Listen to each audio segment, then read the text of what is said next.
What's going on, guys? Welcome back to this video. Today we will be discussing fully the incident response in cybersecurity. If you want to understand incident response from A to Z, this video is for you. We're gonna divide the incident response into its appropriate phases, starting with preparation as the first phase, and then we have the identification and scoping, containment, eradication and recovery, and lastly, lessons learned. After talking about and fully explaining these phases, we will be taking some practical scenarios. Now, where to find these practical scenarios?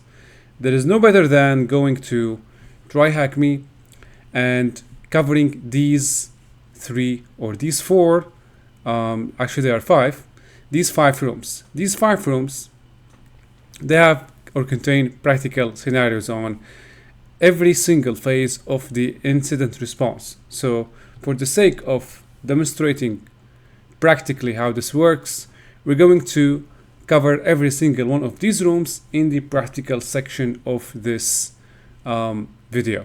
Okay. In this phase, we prepare three elements. We prepare the team, we prepare the tools, and we prepare the policies.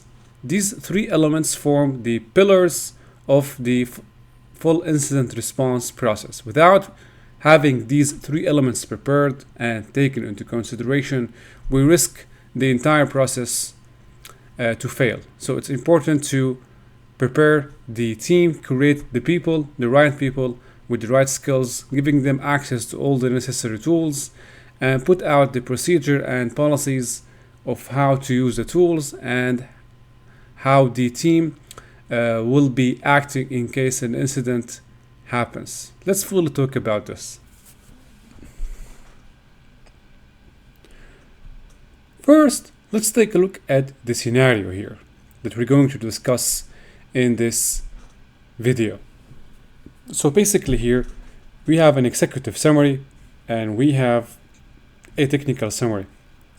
To understand the incident response scenario that will be given in this video, we're going to only read the executive summary and discuss both of these summaries later down the road when we reach the lessons learned phase. So on 13th of July 2023, Michael Ascott received an email from Alex Swift at swiftspend finance. So basically here, swiftspend is the main domain name of the organization or the company that or which was affected by the incident, right? So Michael Ascott received an email from a person named or assumingly named Alex Swift with a URL that leads to a seemingly innocuous O365. O365 is Office 365, it's the online version of Word, Excel, and other tools. So email from Alex Finance with a URL that leads to seemingly innocuous page that requires the user to re-authenticate. This is a classic phishing campaign. Upon supplying his credentials, the page did not show anything, and so Michael immediately became suspicious and sent a reply to the email, meaning this one, asking for clarifications, for which he received the Outlook error that led the user raising a ticket to SOC. So basically, Michael Ascott is an employee at swiftspend. Michael Ascott received an email from a person named Alex Swift asking them to resupply or re-authenticate their credentials at O365. When Michael Ascott complied and resupplied their credentials at the link given in the email, okay, they did not receive anything or any response from the page. So Michael Ascott became suspicious that their credentials were compromised or have been compromised, and then they raised a ticket to the SOC. Here we have a classic phishing campaign. Okay, next, what happened? SOC immediately asked Michael to change his password. Upon further investigation, SOC found out that Alex Swift is a fake email. And that's understandable because when Michael Ascott tried to reply to Alex, they received an Outlook error that the message cannot be delivered. which means that the address you're trying to send an email to is not valid. So here the SOC immediately asked Michael to change the password because they realized this is a phishing campaign and it classifies as an incident. Upon further investigation, SOC found out that Alex Swift is a fake email, maliciously spoofed to look strikingly similar to the legitimate email Alexander Swift. So now we have a case of phishing coupled with spoofing. The attacker spoofed a legitimate email address at swiftspend. The legitimate email address belongs to Alexander Swift. So the attacker made the email appear as it looks like or coming from Alex Swift, so that Michael Askett will be convinced to click on the URL and follow through the actions. SOC also found out about the swiftspend admin credential leak through a misconfiguration, where the plaintext password is hard-coded into an application's configuration file. The threat actors' discovery of password reuse led to the Jenkins server compromise, where SOC recovered an exfiltration script and uncovered and cleared a number of backdoor accesses. So basically, after the attacker has discovered the password of Michael Askett through the phishing campaign, they also authenticated and breached another server that hosts a Jenkins installation. That's what it's all about. So now the attacker has access to an account belonging to Michael Askett and has access to an internal server. Fortunately, since the server has only been newly set up, essentially nothing of note has been stolen. Okay. It's also confirmed that the email controls were not able to detect the initial phishing campaign because of a previously identified unpatched vulnerability in the form of missing email security, DKIM, SPF, and DMARC that's yet to be remediated. So what was a huge part of the success of this phishing campaign was the fact that the main domain, which happens to be swiftspend, lacks security or security controls in the DNS records. These security controls are SPF, DKIM, and DMARC, which the IT team should have set up for the domain. Should they have done that, the spoofing wouldn't have been successful. And then lastly, we have one on top of the email security remediations, endpoint protection definitions and overall patch management are being targeted for the short to mid-term implementation of the recovery plan. So in the last two paragraphs, we see actions for the lessons unlearned phase, right? What to do to prevent this from happening. That's the scenarios. Let's start first with the definition. As you can see, guys, incident response is the use of technology, meaning the tools, the operating systems, the devices, sensors, the technology tools, policies, and people to detect and handle cyber attacks. So incident response is a procedure that was created to handle cyber attacks. Now, what are the phases of the incident response? So today's video will be handling the preparation phase. Okay. In the upcoming videos, as I said earlier, we will be talking about the other phases. So in total, we have around 6 steps in the incident response process. We have first the preparation. Next, we have the identification. In the identification, we try to gather as much information as possible about the nature of the cyber attack that we detected. Okay. And then we start the analysis process. In the analysis, we try to understand what happened, okay? What is the impact of the cyber attack? What is the extent of the damage? And then after we have identified the incident and we've identified the affected assets and the damage ensued on the assets, then we move on to containment. We try to contain the incident. The first step in the containment is to isolate the affected endpoint. Usually cyber attacks hit at the end, they hit computers, right? So we try to isolate the endpoint or the server from first the internet and then from the other endpoints on the network. That's how we That's what is containment. We isolate the affected host to prevent the infection or the attack from moving on laterally to other networks or other hosts. And then we move on to eradication. After we isolated the affected endpoint and we know what happened and we know the incident, the attack, the damage, we move on to eradication. We try to maybe scan the device or scan the endpoint and remove all the infected files and try to remove the root cause of the infection, malware, virus, or worm. Lastly, the recovery and lessons learned. So far, so forth, we have isolated the affected endpoint, we have gotten rid of the infection. Now it's time to recover the endpoint to its business operation. Usually this is done by using backup and recovery. So if the cyber attack hit an endpoint or a server, you're gonna have to go to the most recent and safe backup that you have created before. In the lessons learned, recovery and lessons learned, you're going to restore the backup from the most recent backup to have the machine up and running again. And then we're going to outline the lessons learned. What have you learned from this incident? Basically, you're going to have a document where you will put all of the lessons, such as maybe one of the lessons learned might be the need to create more strict policies on the use of emails. That's an example. It depends on the context of the attack. Okay, in understanding the incident response, we have to make a distinction between the event and an incident. So there's a difference between two. When we say incident response, we're technically restricting the response only to incidents. So incidents is everything that is disrupting business operations. An example is denial of service.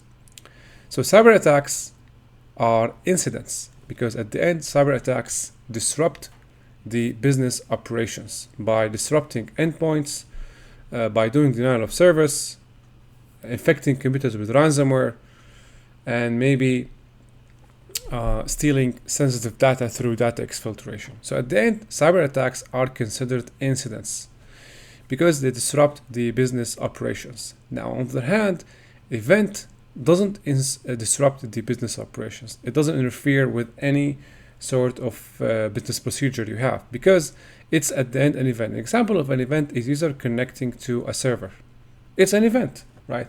A user logging in, user logging out, user opening file. These are called events. They don't disrupt or interfere with the business operations. Okay, so far, so forth, we are still talking about incident response in general. Now let's talk about the IRP document. What is the IRP document? It is the incident response plan document. In this document, the team will outline all the steps to prepare and handle for the incident. For example, we define first the team members. Who are the team members that will respond to the cyber attacks? We define their roles and responsibilities. Who is responsible of leading the team? Who is responsible of the communication? Who is responsible for implementing the countermeasures? The metrics. Here we collect common metrics during the response to incidents. For example, there is a very well-known metric named as the mean time to respond. Also in IT, there is mean time to repair. All these metrics are gathered during the response to the incidents. Our aim here is to assess and evaluate the effectiveness of the incident response. For example, if the mean time to respond was maybe 20 minutes, okay, that's very excellent mean time to respond. But if your mean time to respond was maybe over 2 hours, you're gonna have to work on minimizing the mean time to repair. Documentation and communication channels. In documentation and communication channels, we define who's responsible for documenting what. What are the things that need to be documented? The impact of the incident, the affected assets, all of these will be defined here. The communication channels. We define what are the appropriate communication channels to be used for effective communication between team members and between team members and outside parties such as other stakeholders, media, PR, so on and so forth. Okay, now let's talk about the preparation phase in details. So how do we start preparing for incidents? Okay, first we start with people, preparing people. In preparing people, first we want to create the CSIRT, or the Cybersecurity Incident Response Team. This team is dedicated to handling cybersecurity incidents. This team may include people from your SOC, people from your malware analysis team. It is a cross-functional team from all departments. Okay, so basically the team members of the incident response here will be able to, or should be able to, understand basic security. They should be able to effectively monitor network events, system events, what's happening on the network, responding to incidents, doing forensics, and analyzing malware. Then, now we created the incident response team. Next, we want to train users, personnel, and conduct security assessments. So basically here we aim to raise the bar on the security education. We want to prevent special users from falling victims to phishing attacks and social engineering attacks. We don't want users to fall victims to such attacks because these attacks are the opening door to incidents. So we train users and personnel on these kind of social engineering attacks by raising their security or the level of their security education or awareness. Also, we conduct security assessments. After we have prepared people, we want to prepare the communication channels. So here we want to assign from the CSRA team, want to assign the point of contact who will be responsible for the communication with media, the PR, other stakeholders, the communication between the team. We have to assign a point of contact when an incident occurs. Okay, preparing policies and processes and policies. So in preparing policies and processes, we aim to let the CSRI team know what are the security policies to monitor, so that they will be able to form or have an idea what forms as a security violation. Now, a security violation is qualified to be an incident, okay, because security violation affects business operations at some level. So we want the CSRIT team and also users in the organization to be able to learn and fit to security policies. Okay, now I prepared the team, the communications. We have also set up the processes and policies. Then we want to do what is called as the asset classification. Now, asset classification is part of any security program. Okay, when it comes to creating an incident response program, we want to classify the assets. So what constitutes an asset? The infrastructure you have, the endpoints, the devices, the servers, all of these are assets. So we have to create an inventory of these assets, including the asset name, the IP address, the device name, the operating system. And then we have the intellectual property. Intellectual property is considered as an asset because some cyber attacks target intellectual properties. They aim to steal intellectual properties and maybe also identities. Then we have the client and employee data. They're also considered as an asset that needs to be protected. As you know, there is the GDPR. The GDPR is the European standard law in regulating the use of personal data. So client and employee data are regulated by GDPR if you are in Europe. So we need to protect the employee and client employee data to prevent fines imposed because of violating the GDPR. And lastly, we have brand reputation, also considered as an asset. So after classifying all the assets, we need to prioritize. We can prioritize the assets and find out which one or which asset category needs more security control and therefore will have more priority while responding to incidents. Okay, ensuring endpoint visibility. Now that is for the infrastructure. Infrastructure is a technology we use, and big part of the technology is the devices such as the endpoints and the servers. So in ensuring endpoint visibility, we aim to collect as much data as possible from these devices. This data can be audit data and logs, threat intelligence feeds, vendor advisory patches. If you remember in threat emulation and the previous videos, we were handling and collecting logs from different endpoints in order to facilitate the analysis. When we analyze the logs and the events, we will be much better in detecting and responding to incidents. You might detect an incident or a security violation through analyzing the logs, and this happens most of the time. And lastly, we have the tools preparation. We want to be prepared with all the arsenal, or all the tools, by composing an arsenal.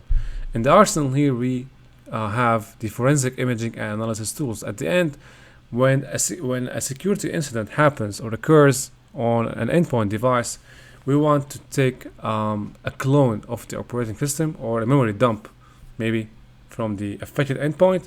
That's why we need forensic imaging and analysis. Sandboxes. If the cyber attack was a malware infection, we want a sandbox to analyze the malware and understand its purpose and behavior. Network tabs. Network tabs, we might need them to mirror network traffic. Media drives to store the collected evidence. Storage devices, USB or any SSDs. Documents, forms that you might need to fill out while handling the incident.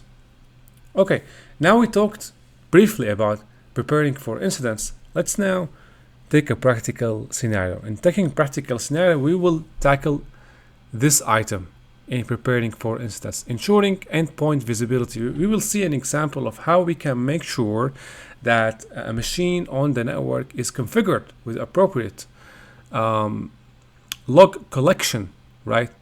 And we will perform a test scenario to ensure that logging is working on that machine.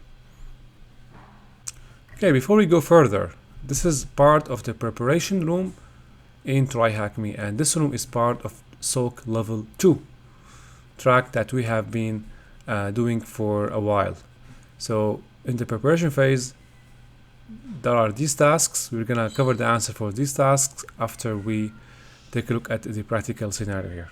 All right, so here, this endpoint, we want to prepare this endpoint for any incident. So first thing first is to ensure that logs are collected. So we're gonna open up the event viewer. If we see events, it means that it is configured. Now, as you can see, event log service is unavailable. Verify that the service is running. We're gonna have to configure the event logging capability so that we can gather the events. How to do that? We're gonna have to pivot to the registry auditor. So we're gonna have to open the start menu, administrative tools, and from here we're gonna open the registry editor. Okay. Okay, so how to navigate? First, we locate the local machine, system, current control set, services, and under the services, we locate the event log. And in the event log, the start key here, double click on this. As you can see, it is set to 4. When it is set to 4, the event logging capability will be disabled. In order to enable this, we're gonna have to set this to 2. Click on OK. And then the next thing we're gonna have to do is to restart the endpoint for changes to take effect. Alright, now the system has restarted. We're gonna proceed and open the event viewer. And as you can see now, the pop-up message has disappeared, and now we can see the logs being collected. Alright, let's now simulate a simple test. So here we're gonna open PowerShell and using the threat emulation, right, we're gonna emulate one of the tactics. Okay, so we're gonna emulate T1 or T1486. The aim is to make sure that the logs are working correctly. Okay, first let's take a look at the details here. As you can see, the T1486 is data encrypted for impact, and it is actually emulating pure locker ransomware node. The attack commands is performed or are performed through the command prompt. As you can see, it looks like it's creating a text file to emulate a ransomware node. The text file here is supposed to emulate a ransomware node. Now let's go ahead and emulate this tactic. So we're gonna execute this, and then we're gonna take a look at the this directory here. We can see if there is a text file was created under desktop. So indeed there is a file that was created. Type your file, and the node has been created. So the emulation of this tactic has been conducted successfully.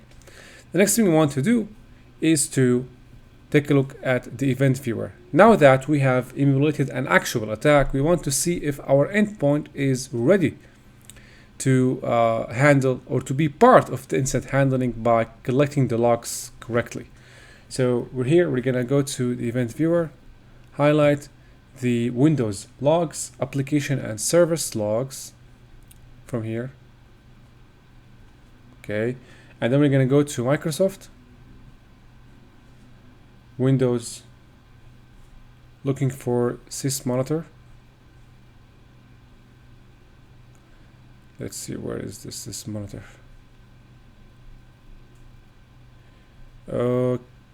Okay, so here is this monitor, and we highlight the operational. As you can see, the logs have been created. So now the endpoint is ready to capture and log all the events. You may also be interested in sending all of these logs, forward them to a central server. If you have a SIEM such as Splunk, you may be interested in forwarding all of these logs and other machine logs to one central interface for better collection and analysis. Okay, now let's answer the questions. Task 2. What is an observed occurrence within a system? It is event, so it's just an event. What is described as a violation of security policies and practices? It is an incident. Now you might be asking, what happened yesterday when CrowdStrike clumsily pushed an update or pushed a clumsy update that caused a global outage? Was this an incident or an event? Now, from the cybersecurity perspective, it is not an incident, because according to CrowdStrike, this wasn't caused by an incident. It wasn't caused by a cyber attack. It was caused by an incorrect update or a misconfigured update. Now, when it comes to business objectives or the business perspective, we can highlight this as an incident because it caused a global outage, not only an outage or a small disruption in an organization's operations. It was the scope was very broad, so it is effectively an incident. Under which incident response phase do organizations lay down their procedures? It is the preparation. Under which phase will an organization resume business operations fully and update its response capabilities? It is under the last phase, recovery and lessons learned. Task 3. In task 3, we have two questions. The first one, a group that handles events involving cybersecurity breaches comprising individuals with different skills and expertise is known as the CSIRT. Which documents would be used to accompany any evidence collected and keeps track of who handles the investigation procedures? It is the chain of custody. Now, the chain of custody is a very popular term in computer forensic and even incident response. It's a document that contains the chain of all the people involved in collecting and handling the evidence Who accessed the evidence? Who collected the evidence? Who analyzed the evidence? What was the evidence? Of course, in addition to the timeline. Now, when we say someone broke the chain of custody, it means that someone unauthorized has accessed, modified, or even seen the evidence. We say this breaking the chain of custody. Someone unauthorized has somehow manipulated, modified, or accessed the evidence. Technology preparation. What would a kit containing the necessary incident tooling or incident handling tools can be called? It is the jump bag. The jump bag here, it is, the bag that contains all the hardware and software tools you may need while responding to an incident. And lastly, invisibility here. There's a question that is pertinent to the tasks we have just performed. What is the event ID for the file created rule associated with the test? We have done this test to emulate a ransomware threat.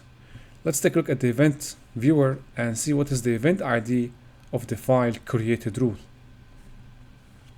So you go to Application and Services, again to Microsoft, Windows, all the way down to System Monitor, Operational, and then we look for file created.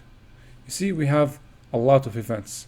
You're going to filter for file created. So click on folder, current log, and from here we're going to put 11. So if around, wow. Okay, so what is the event ID for file created rule?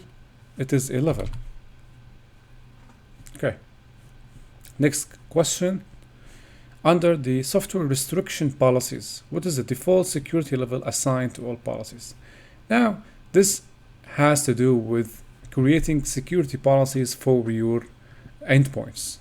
Basically, you do that by going to Administrative Tools, and from here you click on the Local Security Policy. From here you can configure policies pertinent to access policies, password policies, software policies, etc. Under software restriction tools, what is the default security policy? It is unrestricted. How do we know? Double click and we can see it is in the status. It says default security level. Find the audit policy folder under local policies. What setting has been assigned to the policy audit logon events? It's going to highlight local policies, and from here we go to audit policies. And we're interested in audit logon events. Properties, as you can see, it only audits failure attempts. Example, when someone attempts to access a file, if they were unable to access the file, an audit log will be created, right, in the event viewer. So this setting now is set to cover only failure attempts. If you want to cover also successful attempts, you can also check mark this and click on OK. We're not going to do this. We're going to cancel and be satisfied with only answering the questions. Conclusion, and that was it. After we have prepared the tools, the people, and the technology, we're going to talk about the identification and scoping. Sometimes it's called as the detection phase, as per the NIST framework. Okay, now what happens in the identification and scoping phase in the incident response? So basically, it is the detection phase, where it's the phase where we detect the occurrence of an incident. Now, how we call this the triage. Once an incident is reported or detected, we start the triage process. In the triage process, as you can see, guys, first we receive notifications or through log monitoring. So through either one of these two elements, okay, we hear about the incident. Sometimes a user notifies the IT team or the security team that their email was compromised or their machine is acting weird. So that's called event notifications. Log monitoring, the SOC team continuously monitors the network and the endpoints. Through this constant and continuous monitoring, they will be able to identify weird instances or something out of the baseline, they will, once they see that, they will start triaging the incident. Now, we mentioned the difference between an incident and an event.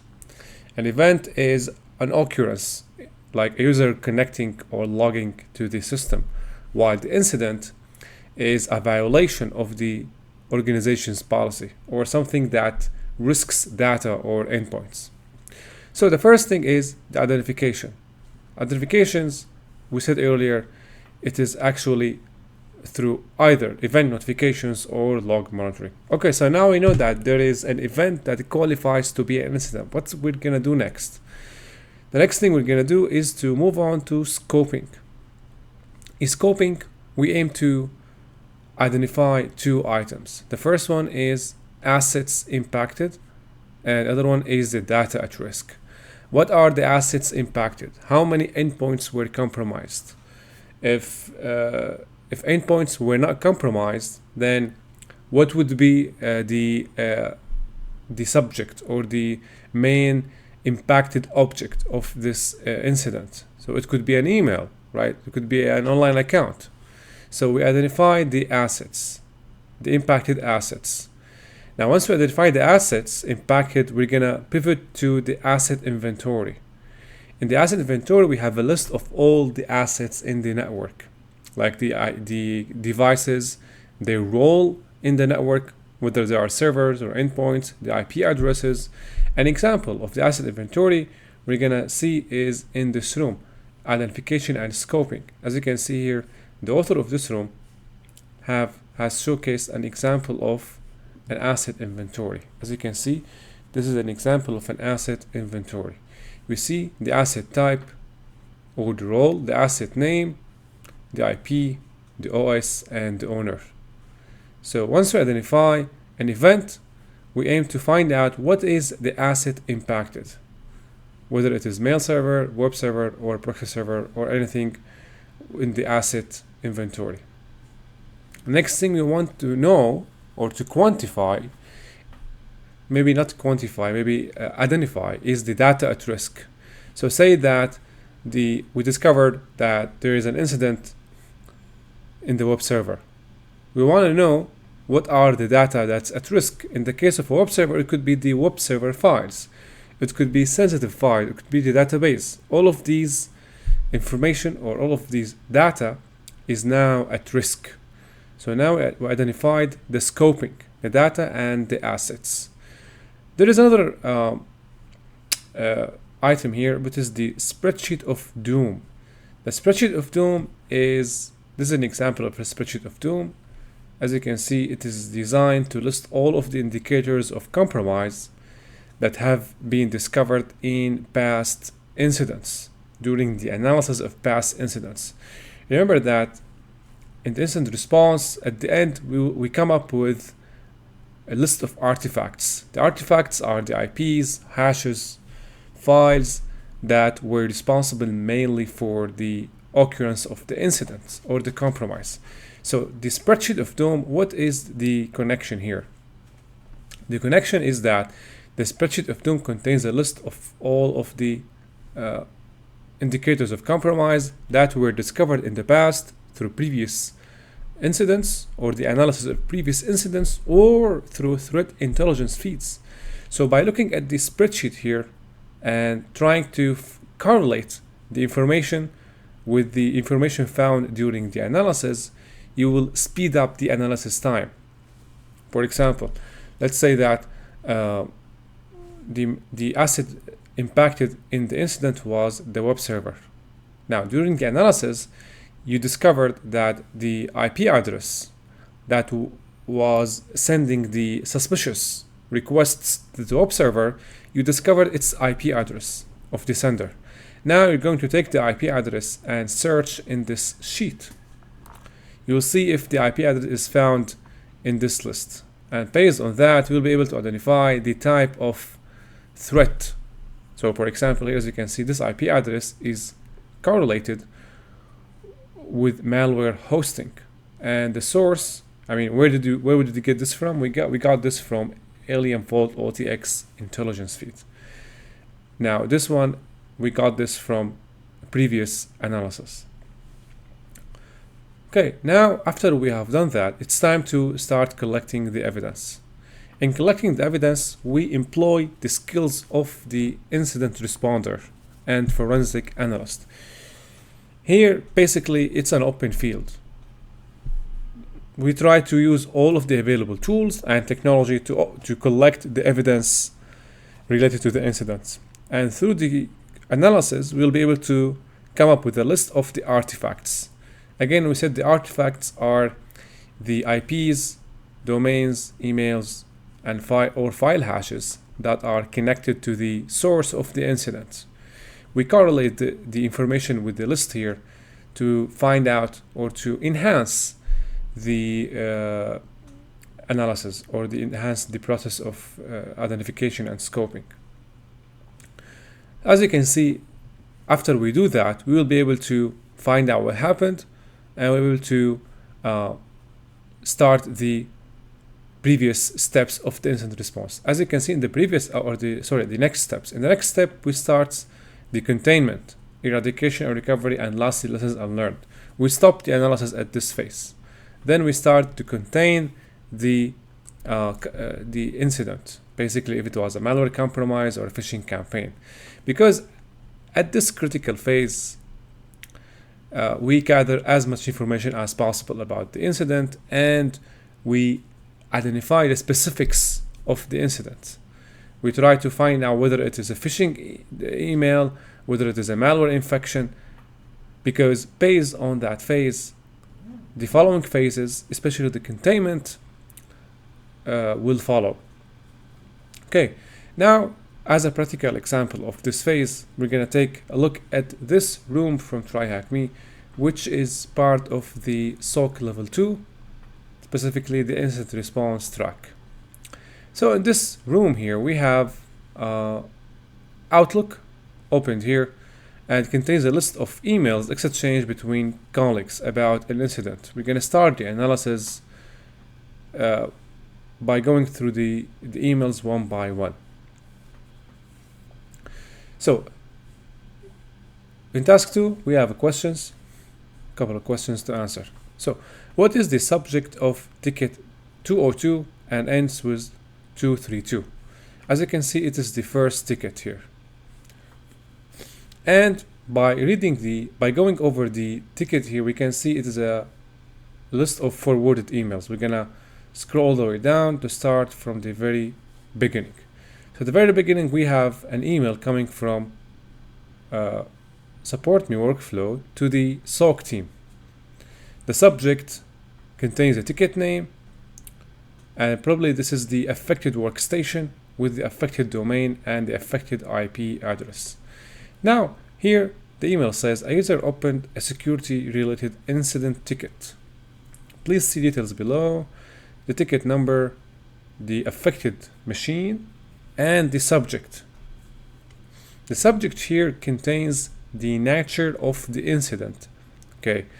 Now, as reported by the user, it doesn't. Now, the subject here doesn't necessarily reflect the full scope of the incident. It just reflects the early symptoms of the incident. Here we got an error or a weird error in Outlook. Description or detailed description of the incident. I sent an email to Alex and I got this error. So a user reported the incident. So here we actually knew about the incident through event notifications. Okay, so the subject of the email is weird error in Outlook. According to your colleague John, the issue outlined in ticket 202-232 could be related to what? Okay, so now we know what happened. Let's follow through the emails to find out what is related to. So next we have an email coming from John to the IT operations and support team. We are currently investigating the activity as per ticket, requesting exchange server logs and message trace pertaining to the following emails.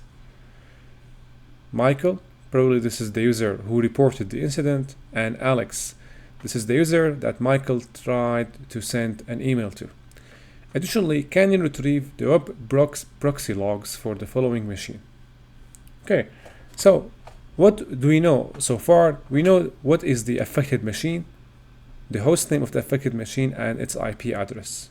And now the IT team is requesting logs and web proxy logs and Exchange server logs to analyze the error and find out what is the problem. Okay, so what is related to? We still cannot find out. We're gonna go up.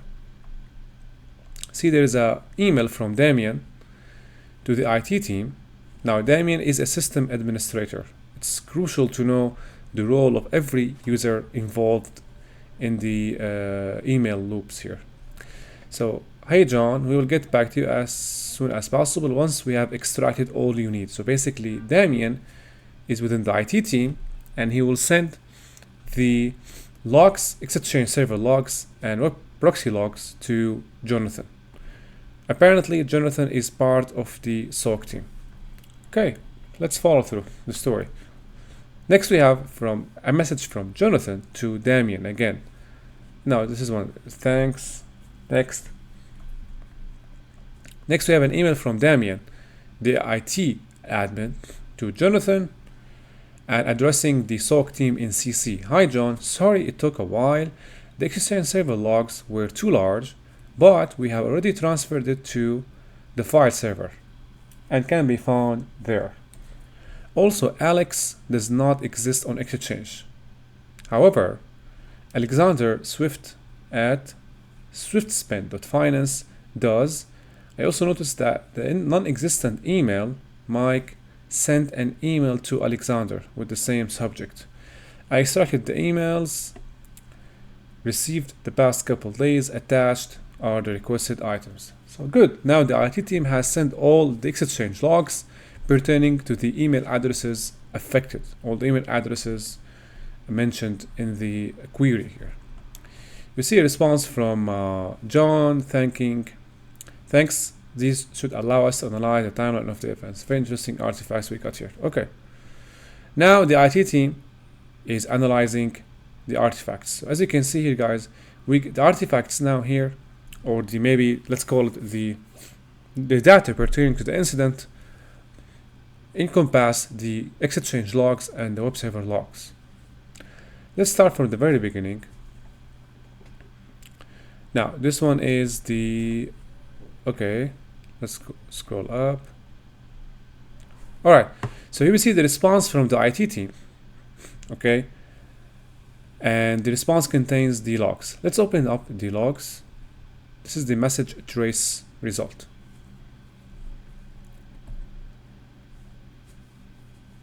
Okay, we open this up in Excel. Okay, so we see an email from sales to Alexander Swift, and the status is delivered. Fine. And then next we see an email from the same email, sales, sent to Michael, and it was delivered with no subject. Lastly, we see an email from Alex Swift. This email was mentioned by Damien or John, I cannot remember, that this email doesn't exist. This email sent an email to Michael and it was delivered. And then we see another one from Mike to Alexander and it was delivered. Okay, let's go back to the email here. We want to know, see, Alex Swift does not exist on Exchange. Let's go here. Alex, this one does not exist. But how come the email the address sent an email? Okay, that's weird. However, Alexander Swift does. Alexander Swift, this one. Indeed, this email exists, and a surefire sign that it exists because it received an email successfully from Mike. Okay, I also noticed that a non-existent email, Mike Ascot sent an email to Alexander. Okay, so now we have two emails that do not exist. We have Mike and we have Alex. These two emails, okay, or these two addresses, they sent two emails, namely to Michael and Alexander, and these two emails were delivered. So probably here, based on the input from the IT team, okay, we can conclude that these two emails probably they actually part of a spoofing campaign. Someone is sending emails, okay, as these two addresses. So we have an attacker here trying to maybe to spoof the addresses of Alex and Mike to make the email look credible. That's called spoofing. So it is related to spoofing here. Okay, but the answer of this question is like this. I'm gonna tell you why. We're gonna move on. This one is another ticket, I guess. It ends with 233. We're not gonna take a look at this. Next, we have an email from. Okay, scrolling down. Look at this. There's an email sent to Alex Swift. It was mentioned by the IT team that this email doesn't exist. That's why we got this error. Delivery has failed. Okay. Now from Michael to Derek. Derek, I hope this email finds you well. I'm reaching out because I've encountered this strange email. I know this is not the usual way of reporting such things, but I thought I would reach out to you first, given our friendship. This afternoon, I received an email from Alex that I thought was legitimate, but turned out not to be after speaking with him personally. I know this is not typical process, and I apologize for inconvenience. So basically, Michael, the user who reported the incident. Next, we have, as you can see, Derek is the head of IT. And we see Derek replying to or forwarding the email to the IT team and the SOC team. Emily, SecOps, I hope this message finds you well. I'm writing to bring an urgent matter to your attention. We have received an alarming report from our CFO that suggests a potential security incident. The nature of this or the nature of the issue leads me to believe that it may involve a phishing scam, which would compromise our organization's security. I'm including the full details of the reported incident. All right. Next, we have Emily acknowledging the receipt of the email, and then we got, this one. We got Jonathan. Remember that Jonathan is the security engineer team, part of the SOC. Now, Jonathan is replying to Emily. Remember, Emily was head of security. Could this issue be related to the missing email security, SPF, DKIM, and DMARC records in our mail server I reported a while back? Last update we received from Derek and team has been from end of January, before Oliver ever joined. Can you please follow up with him? There has been no change since then, and now may be a good time to address these. Yeah, that's the cause of all of this drama here. The main domain, which happens to be the domain of the organization in question, doesn't have the appropriate records, SPF, DKIM, and DMARC records. If you don't have these records, or if a domain doesn't have these records correctly configured, it may lead to others, namely attackers, being able to spoof legitimate addresses from the organization's emails. That's why here, as you can see, guys, these two emails, despite their non-existence, we see emails coming from these two addresses. And that's because the attackers were able to spoof these two addresses. They think the attackers have gathered information about the company or the organization, and they found out that they gathered the names of the employees, Michael, Alexander. They assumed that their email addresses may follow this formula: name, surname, name, surname. So they crafted phishing campaigns or phishing scams, and making these phishing scams looking like coming from these two addresses to convince the users, namely Michael and Alexander, to open them. And that's because the main organization's domain lack these records. And that's how the answer, how we found the answer. Your colleague requested what kind of data pertaining to machine 02. Remember that Jonathan, the sysadmin, or maybe the SOC team, requested two kinds of data: the message trace and the web proxy logs. So far, so forth, we are here. Event notification. We received information about an ongoing event, okay? And now, looks like the IT and SOC team, they started to scope the incident. They identified the assets impacted through the IP address on the host name. And now together we're gonna identify the data at risk through the asset inventory and spreadsheet of doom. Task 3. Based on ticket 202-231, the same one, and asset inventory shown in this task. Who owns the computer that needs endpoint protection definitions updated? Remember, in the first email, we knew that the machine in question, or the affected machine, has this IP address and has this host name. If we go to our asset inventory, we can see that it is 02. Let me check. The IP that ends with 151. It is the Windows 10 Pro, and the owner of this machine is Michael Ascott. Derek Marshall. So here the answer should be Michael, yeah, because he's the owner of the machine with the IP address that ends with 151. But because the IPs change here, previously during the first attempt it was 10. That's why here I answer with Derek. So the owner of the machine is Michael, not Derek. Based on the email exit changes and SOD shown in this task, what was the phishing domain where the compromised credentials in ticket 202-232 were submitted? Based on the email exit changes and SOD shown in this task, what was the phishing domain where the compromised credentials were submitted? Okay, so if you go up here, you can see the list of the indicators of compromise that were discovered previously. As you can see, we have the ticket number mentioned here.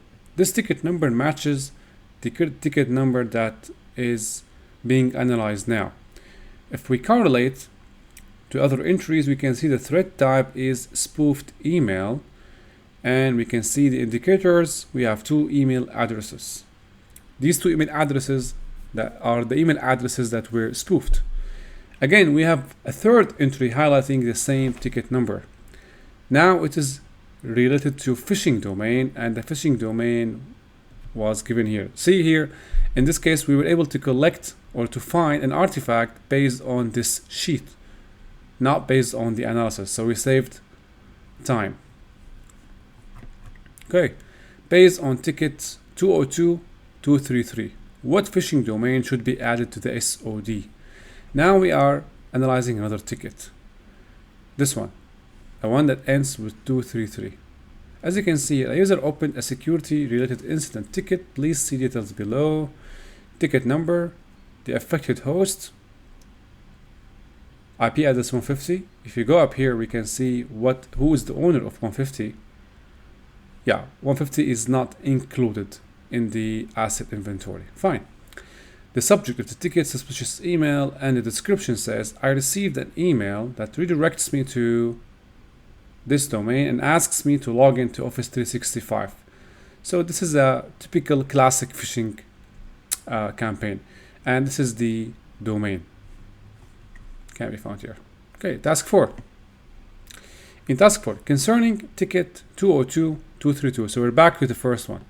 And according to your colleague John, what domain should be added to the SOD since it was used for email spoofing? What domain should be added to the SOD since it was used for email spoofing? It looks like we're going to have to get back to the communications between the related parties regarding the incident. Okay, so we're going to have to go back.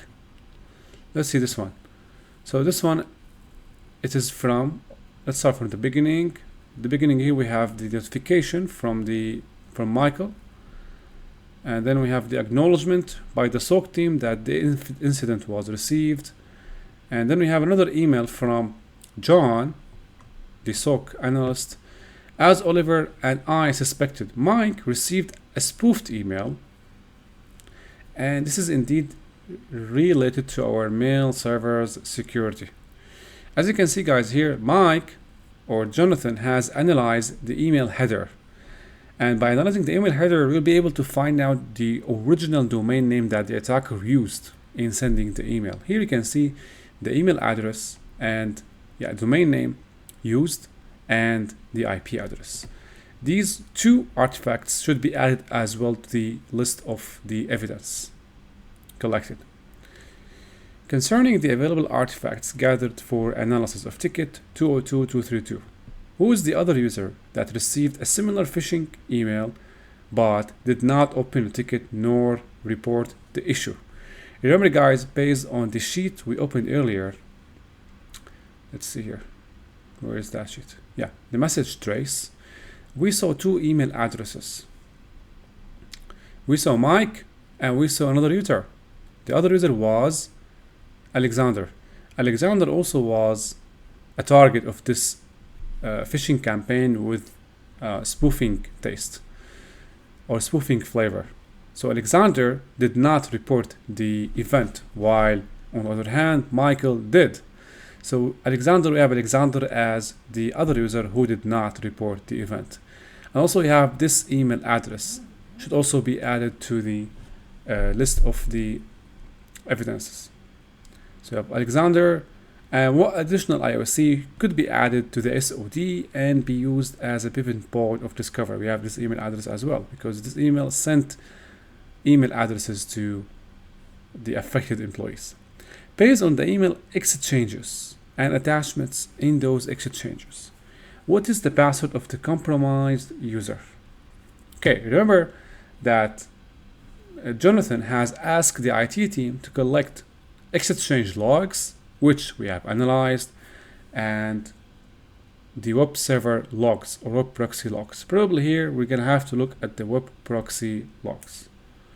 So if you open this up, so we have the web proxy logs and contains all of the web transactions.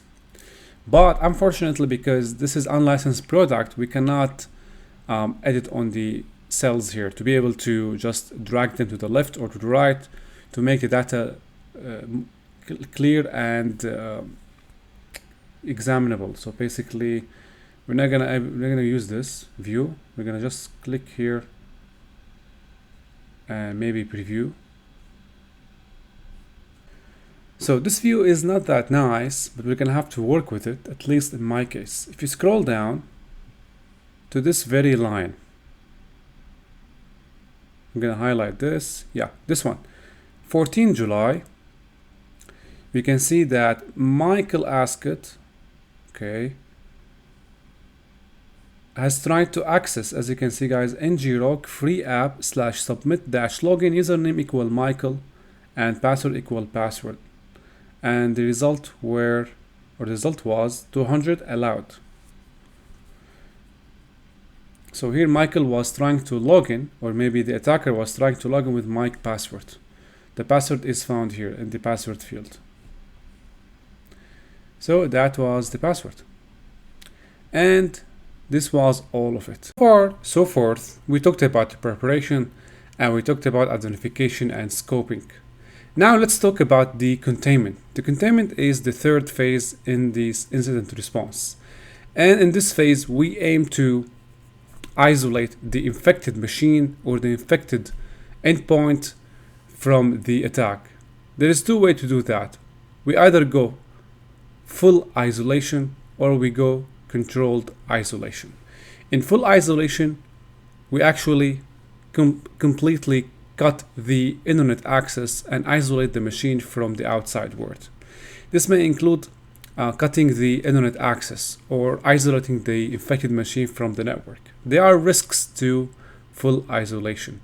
The risk is that the attacker may notice that we have detected their presence, and therefore they may take drastic measures such as moving laterally to other machines on the network.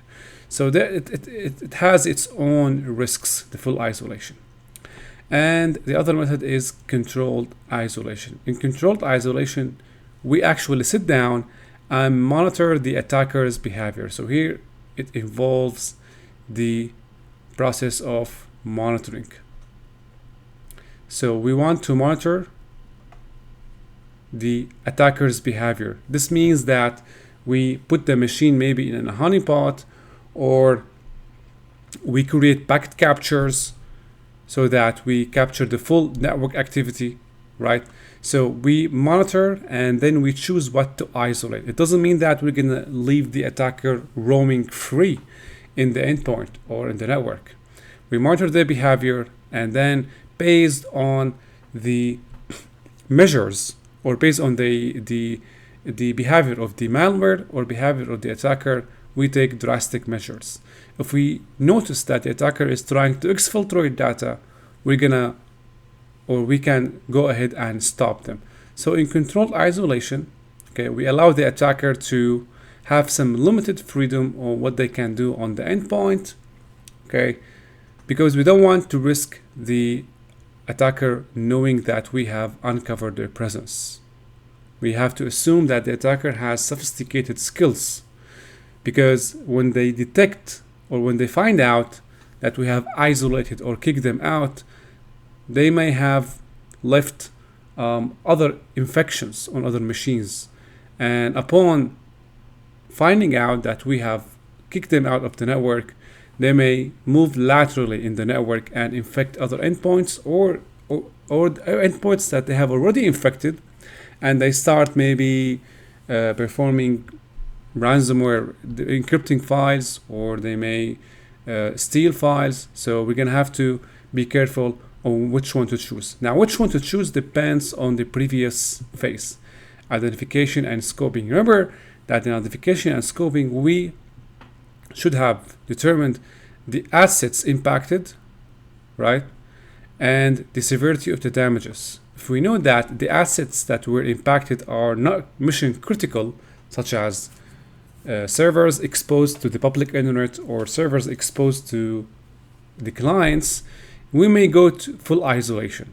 We have nothing to lose here other than a couple endpoints or regular endpoints. But if we know that there are other mission critical apps that may be affected, it's better to choose controlled isolation. We monitor, we create packet captures of the activity. We actually make sure that the logs are gathered, right, after detecting the incident. And then, only then, if we see a pattern of exfiltration or other pattern that may affect the availability of the system, we take measures to isolate the system. So it all depends on the intelligence gathered in the identification phase. Remember that during the identification and scoping, we have gathered information about the indicators of compromise. Remember that indicators of compromise encompass IP addresses, hashes, right?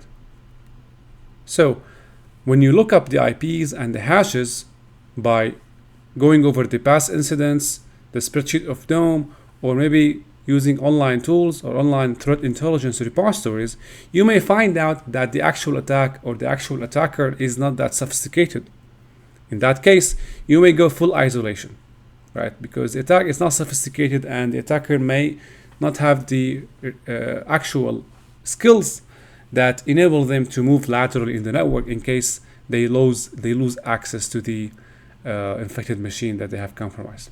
Okay, so after we have contained the incident, now we know that the incident is limited to the infected endpoint, and now we control the infected endpoint. Now it's time to move on to the third phase, eradication and recovery. Now, eradication and recovery are totally separate despite being in the same phase.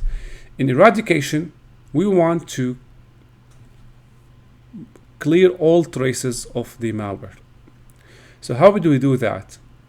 The first method, we do automated eradication, meaning we use AV full scans. If you have an antivirus installed on the endpoint, you may choose to do a full scan. The antivirus will do full scan and remove any traces of the malware. Now this works if the malware is not that sophisticated, right? But if the malware is sophisticated, or if it is an APT, advanced persistent threat, regular AVs may not be able to detect it, and therefore the automated eradication will fail. What is the other method? If we know that we are dealing with APT, and of course you're not going to ask me how do we know what are we dealing with. That's why we do identification and scoping. Remember that in this phase we have intelligence gathered about the malware, about the infection, or about the incident. So based on the intelligence and the data gathered, the subsequent actions will follow. So basically, whether to choose automated eradication or other methods will heavily depend on the intelligence gathered about the incident or about the malware. Now in the full system rebuild, we're actually, in between two parentheses, formatting, we're actually doing a full rebuild of the system. We're installing everything from scratch, the apps, the configurations, everything will be done like you're starting over, right? So a full system rebuild, this is not a favored method, but we may need to do that if we are dealing with advanced persistent threat, because it's the only way we make sure that the APT was eradicated from the system. Tailored cleanup. So in tailored cleanup, we know where are the traces of the malware, and therefore we choose to remove these traces specifically from the system. This may include registry keys in Windows operating systems, maybe startup entries, auto start entries.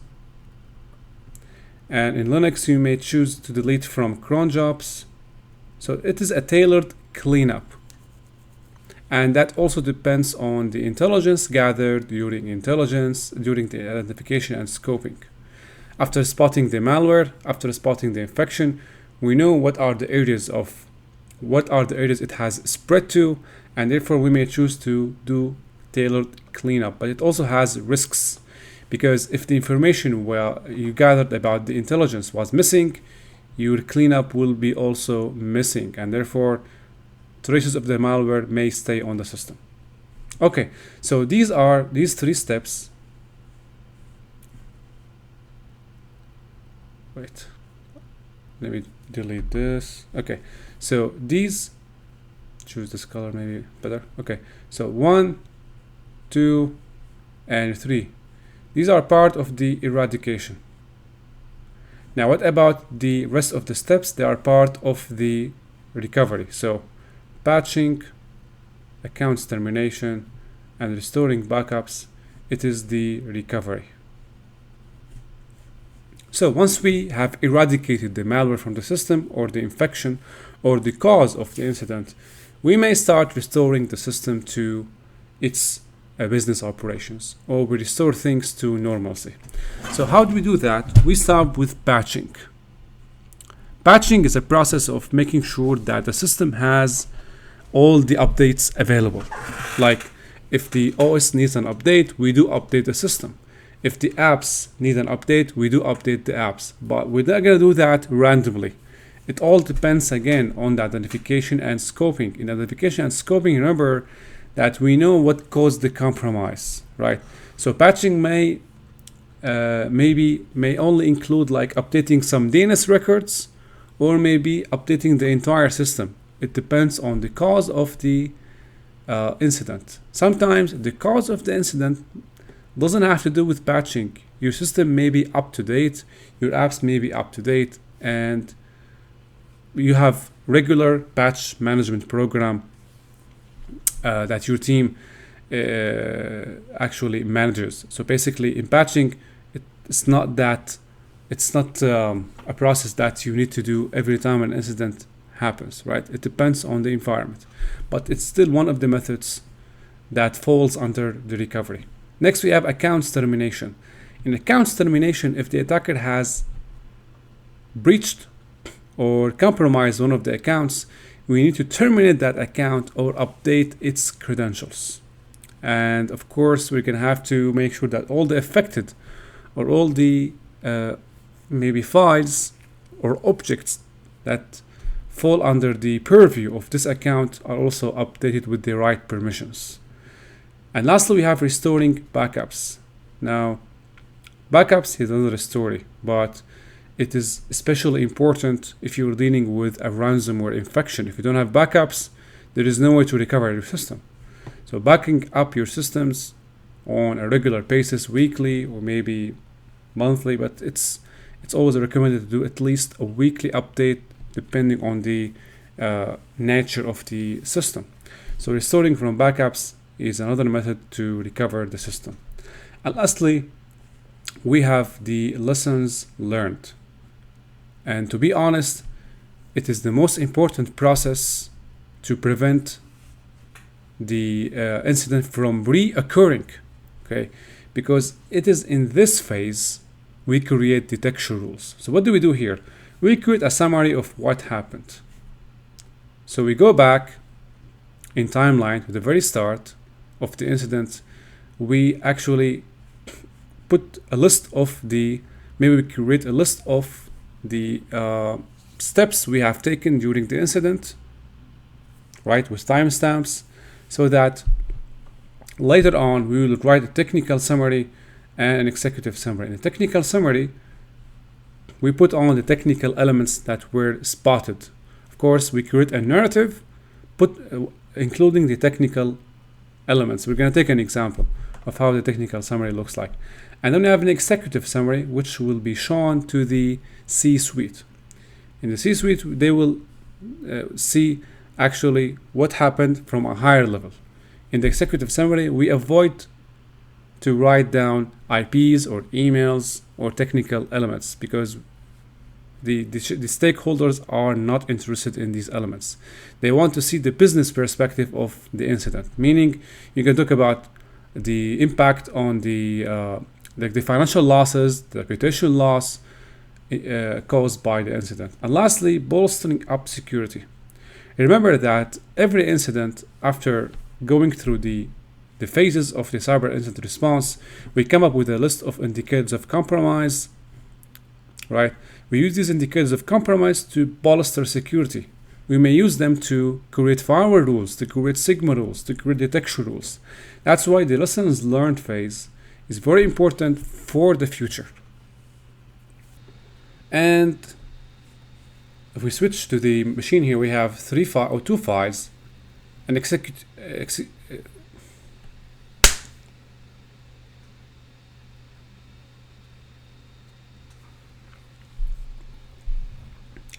file named dropper and a packet capture file named packet capture.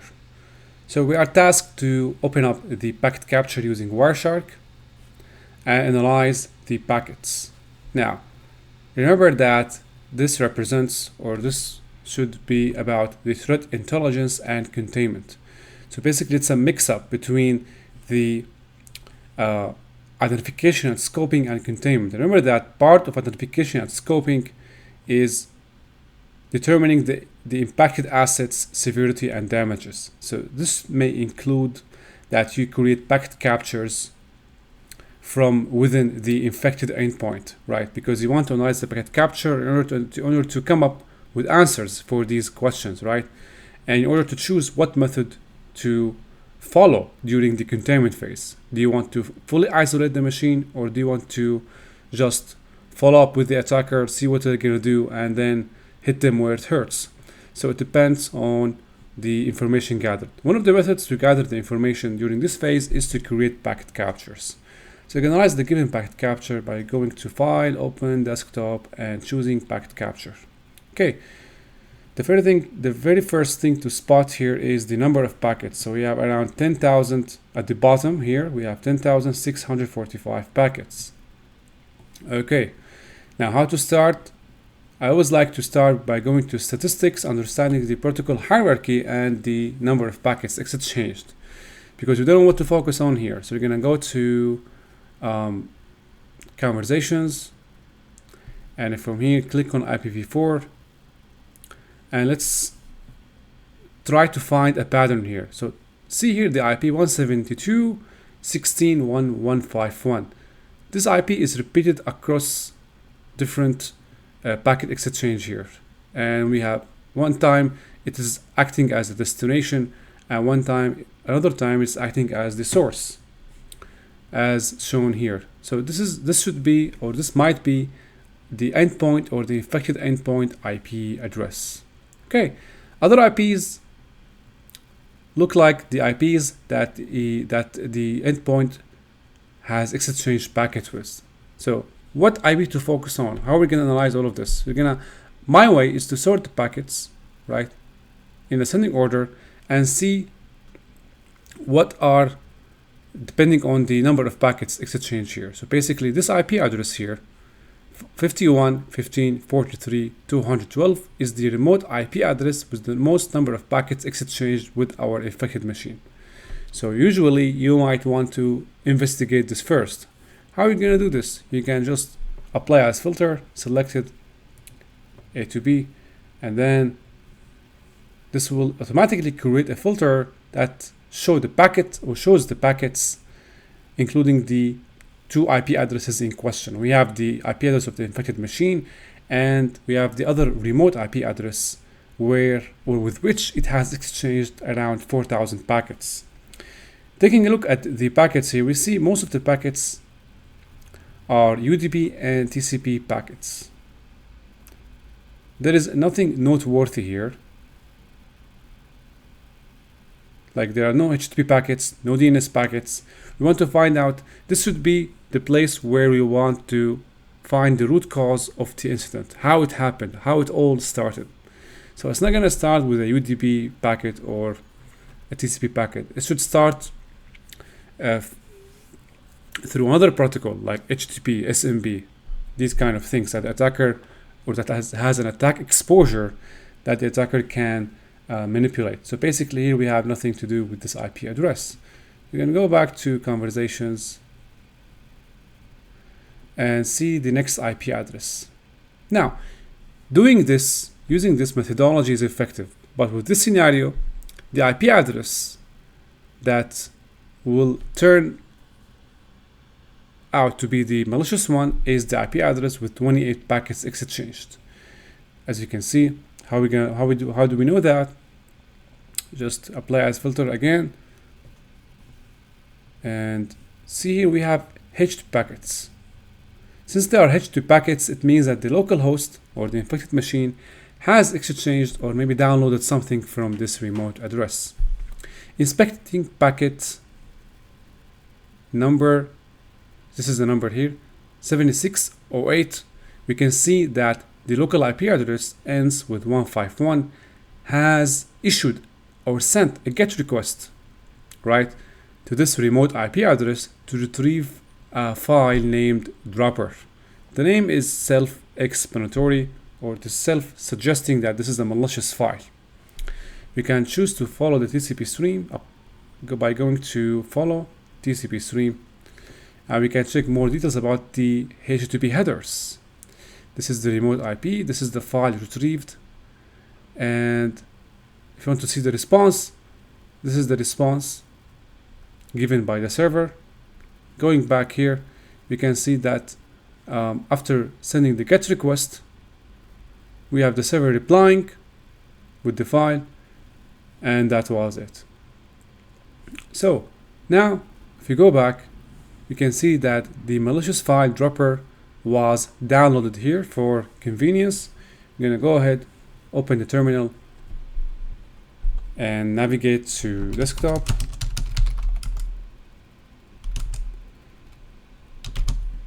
Extract the hash of this file. So this is the hash of the dropper. Now we got the hash and we got the remote IP address. You can go ahead then and use maybe VirusTotal and other online tools to get more intelligence about this hash and the other IP address to build an attacker profile. Of course, that's not the full story here. There's a lot of work to do, but at least with relevant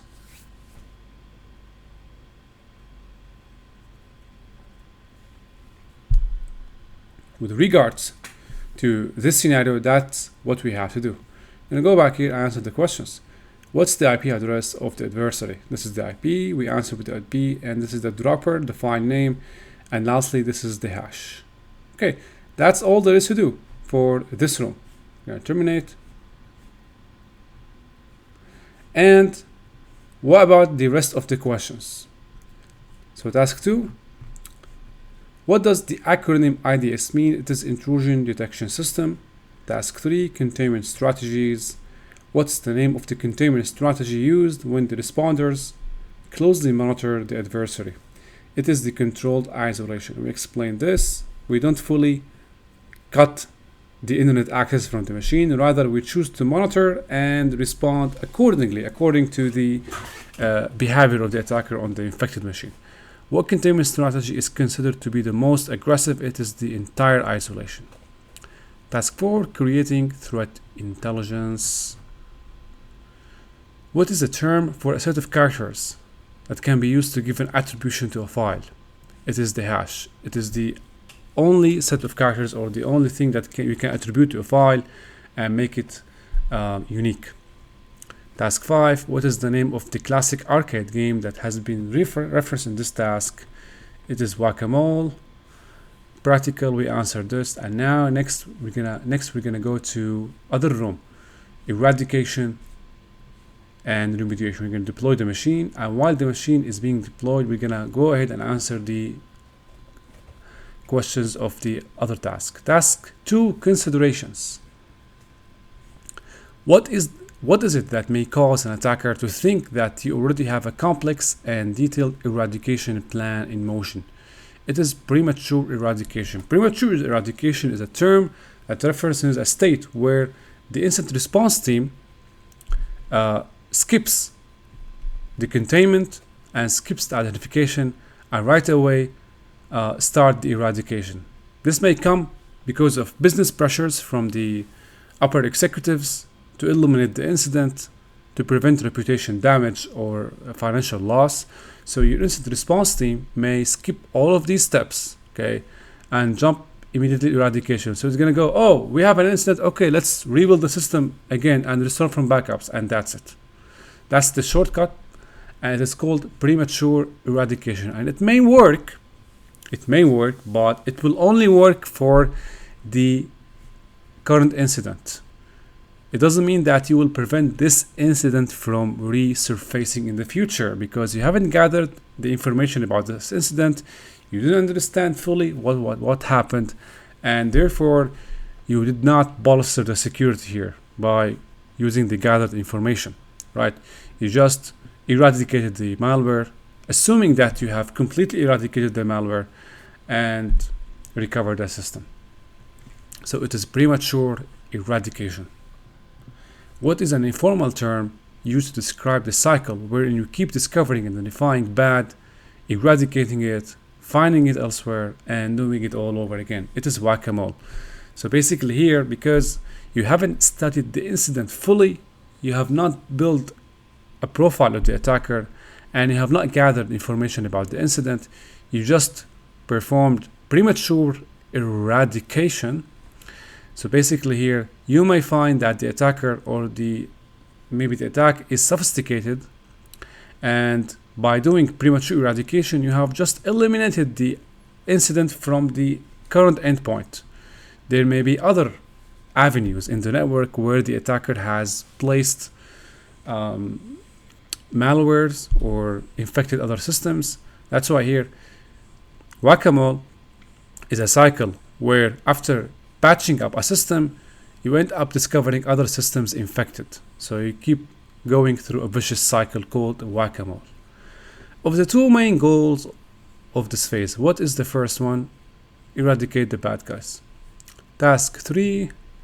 In task 3 we have, what technique is most effective on less sophisticated threats that employ well-known malicious tooling? So here, while eradicating the malware, we choose the method of eradication. If the malware is well known and most of AVs can detect it, we choose automatic eradication. What technique is the most straightforward way to eradicate attacker traces? It is complete system rebuild. So you format the system, reinstall the apps, reinstall the system. Completely straightforward, but it is painful, especially if the system contains so much data. You're gonna have to restore the data from the backups, rebuild the apps and the configurations. What downside does the complete system rebuild have or technique have? It is the downtime. The said system will be down for a while until you restore it back to business operations. Success of a targeted system cleanup is heavily reliant on how well the what has been done. It is how well the scoping has been done. Remember that in the identification and scoping, it's the phase where we have scoped out the incident and we have learned what happened. So when we choose to do tailored cleanup, okay, we make the decision that we have actually determined and gathered all the information about the attack, and therefore we know where it lurks and hides, and we're gonna chase it and remove it from the avenues it has infected: registry, auto starts, cron jobs, so on and so forth. Task 4: what should take place in conjunction with eradication techniques in order for its effects to last? An effective remediation and recovery strategy. Easy to explain, easy to understand. What remediation step ensures only absolutely necessary communication takes place between computers and subnets? We haven't talked about this. It is the network segmentation. Network segmentation is the process of segmenting networks or subnets into logical compartments, such as a network for HR, a network for finance, a network for accounting, a network for IT, network for other endpoints, network for the servers. What do you call the principle that posits that the user account should have access to only the absolutely necessary pieces of data? Or that's basic, it's called principle of least privilege. Task 5: recovery. Changes done during the remediation phase are geared towards strengthening the what of the organization. The security posture.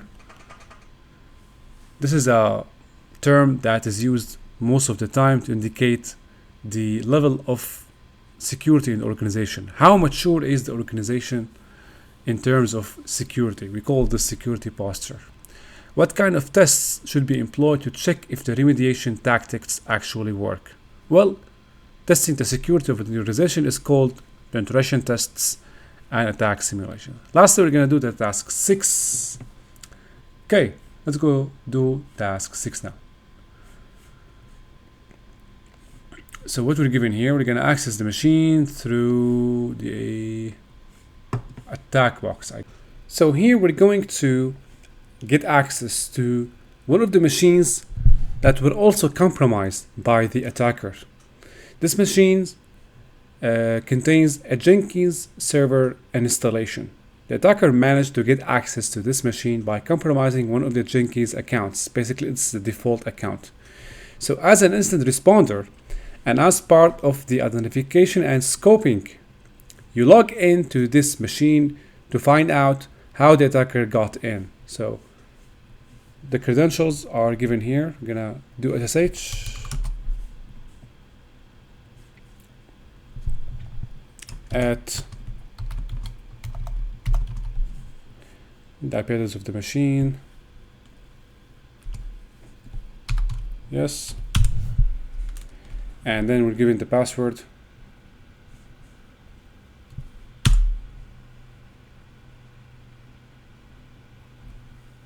Okay, so this is the one of the machines again that got compromised, and it contains a Jenkins installation. We want to find out how the attacker got access to this machine, what accounts they used, right? So it's still part of the identification and scoping phase. Now we're given information that this machine is absolutely only used for the purpose of hosting the Jenkins installation. And we're given additional information by the IT team that this machine, or the installation of the Jenkins server on this machine, is left with the default credentials. They haven't changed the credentials. So you're going to take a look at the credentials of the Jenkins server instance here by going to var library And here we should have Jenkins here, Jenkins. Okay, we're gonna go to directory named secrets.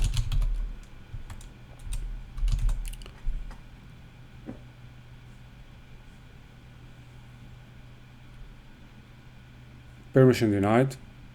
Okay, we're still under Jenkins. ls secrets.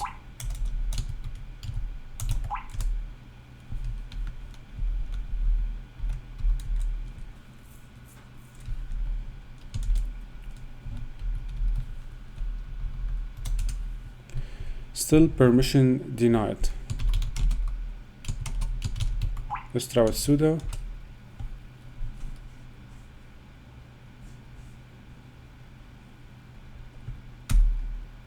Okay, under the secrets directory, what do we have here?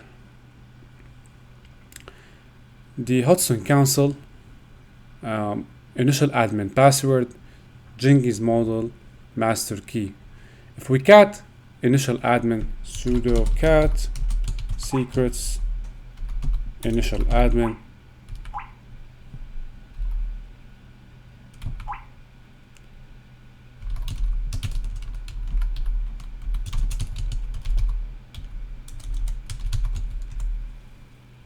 you can see that there is a password. This is the default password for the Jenkins installation. And take a look at the question here. You can see what is the default password for the admin account of the Jenkins server. It's exactly this. And that's how the attacker got in. They compromised one of the accounts, which happens to be the swiftspend account. And then when they enumerated the machine, they found that one of the passwords, or the admin password of the Jenkins instance, is stored in plain text under this file. So now we have scoped out some of the aspects of the incident. We know how the attacker got in.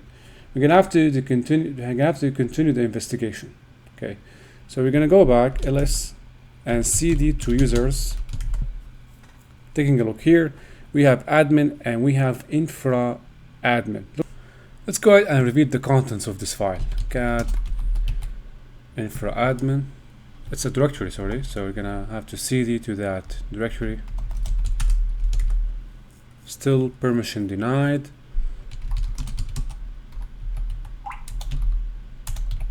At least let's have a look at the contents.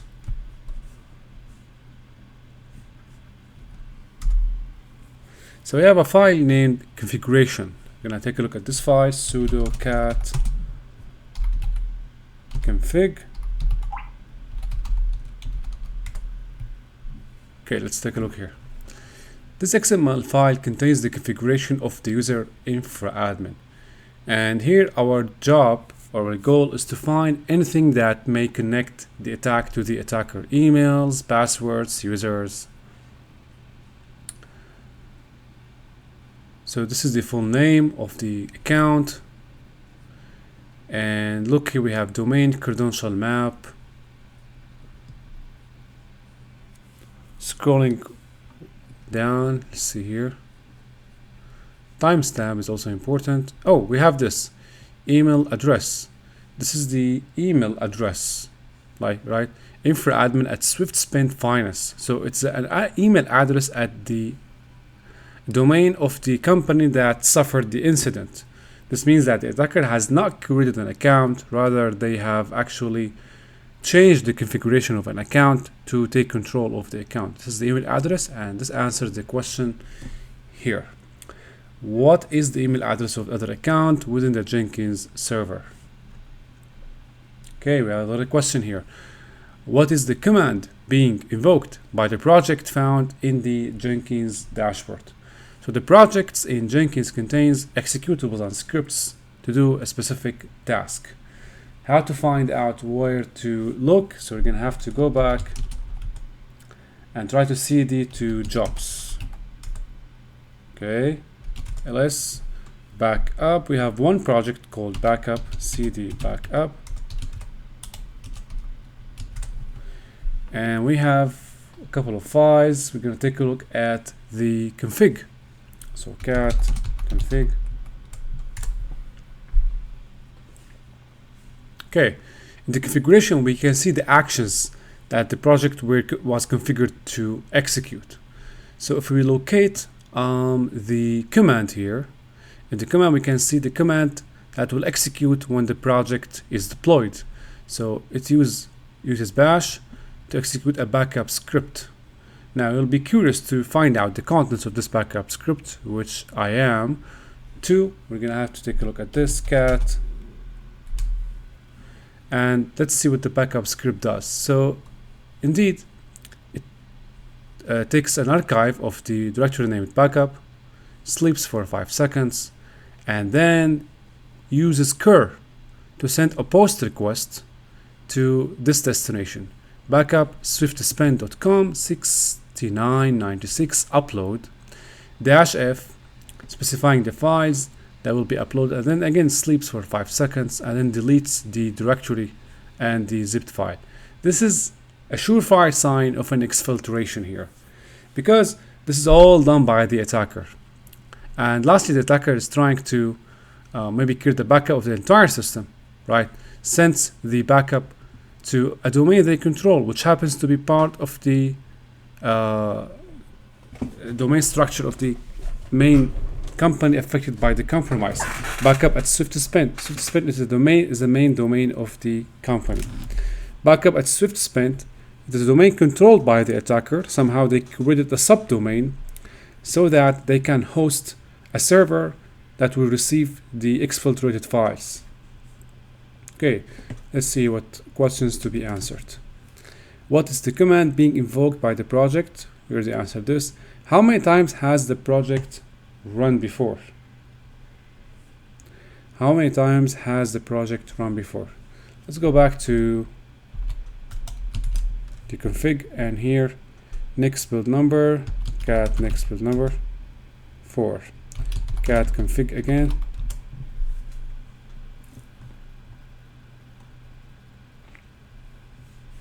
The question here, how many times has the project been run before? It is 0, because it is the first deployment of the project by the attacker. Okay, and then you will find a suspicious IP address. Which country is it hosted in? Okay, and then use abuse abdb answer as written. So there is an IP address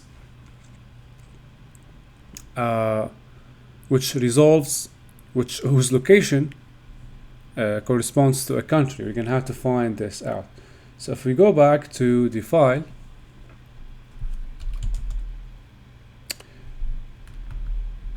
the script, you can see here that there is a domain, backup swiftspend. Now you can perform in a regular real scenario. You're going to take the domain and perform a whois lookup. Performing a whois lookup will return an IP address, which you can find the location or the country that hosts the IP address. But in our case here, swiftspend is a local domain. So to find out the IP address here, we're going to have to look up the local DNS server. Looking up the local DNS server can be done by using the host file, So cat etc hosts,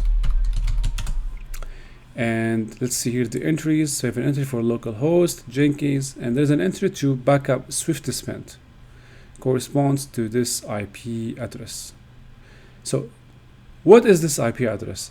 This IP address is controlled by the attacker, right? And it resolves to a subdomain on the local company or the company affected by the compromise. So we use abuse ibdb, plug in the IP address we have found to find the geo information. You can see the country is Russian Federation, the domain name, and the name of the ISP. Based on the matter, which tactic is being applied by the threat actor here? We already answered this. It is exfiltration. based on the Lockheed Martin version of the cyber kill chain. In what phase is the threat actor already in on the server? So in the cyber kill chain, remember, just Google cyber kill chain if you don't know it. It contains the phases the attacker goes through when they go through a campaign. So here we have the different phases. So basically we are here actions and objectives. With hands-on keyboard access, intruders accomplish their original goals. So what could be the goals? It could be denial of service, ransomware, and also exfiltration. Here the attacker was trying to exfiltrate an archived copy of the system to a domain they control. So it is actions on objectives. So that concludes the eradication and remediation room. And lastly, let me terminate the machine first. Save the environment. So you're going to click on terminate. Okay. Lastly, we have the lessons learned room. So in lessons learned, we're going to take a look at the technical summary and the executive summary. That's why we're going to go ahead and start the machine. The machine contains one document that stores the executive and technical summary. So when writing these two summaries, it's very beneficial to take a look at samples to know how to create them and the basic components.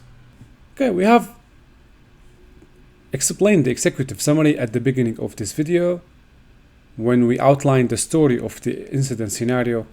We have another summary here, which is the technical summary. The technical summary is a summary that's certain for technical audience. So you may be allowed to contain or to write technical information, IPs, hashes, domains, and also ticket numbers. So we're asked to fix these two executive summaries, remove the clutter, and make sure the information is accurate in this task.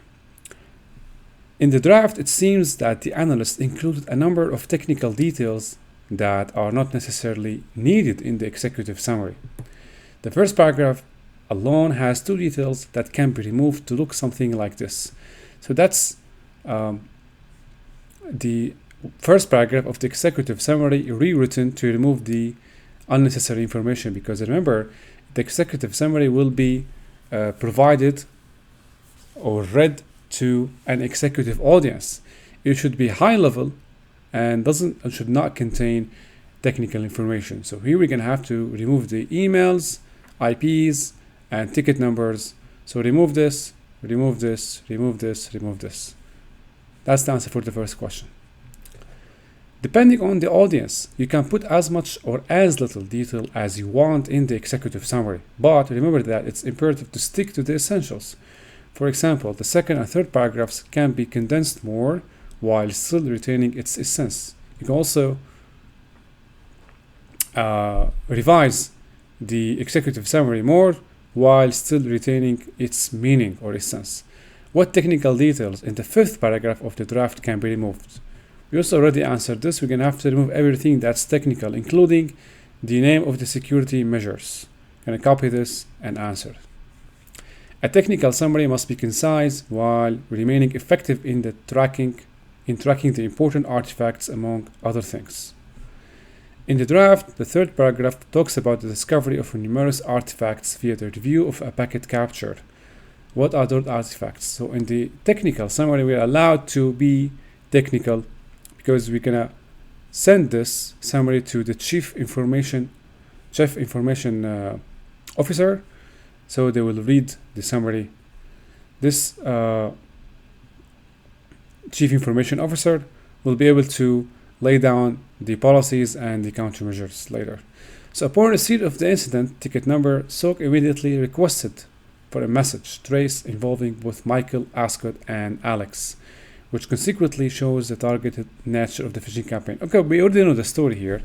We're gonna have to find out in the third paragraph which marks this here, a review of the packet capture retrieved during the time of the event.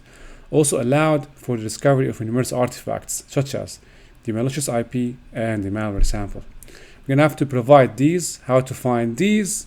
Okay, so now the documentation of the artifacts that you have gathered during the identification and scoping. How to document these artifacts. You document these artifacts in what's called as the spreadsheet of doom. In the spreadsheet of doom, it contains all the discovered artifacts during the current incident and the past incidents. So you see the indicator type, indicator, threat type, and source. We already discussed this in the preparation phase, or while talking about the preparation phase. We're going to highlight the indicators whose source happen to be packet capture. So we have two. They are this IP and the dropper. So this is the answer. And lastly, the fourth paragraph talked about a swiftspend domain being hijacked to host the threat actor's exfiltration IP. How did the investigators find out about this? It is again in the documentation. Here we see the backup script. There are two entries. They are hijack domain and exfiltration IP. So the answer is pivoting from backup SH. So that was all of it. And also guys, by doing this, you will be finishing the incident response track from SOC level 2.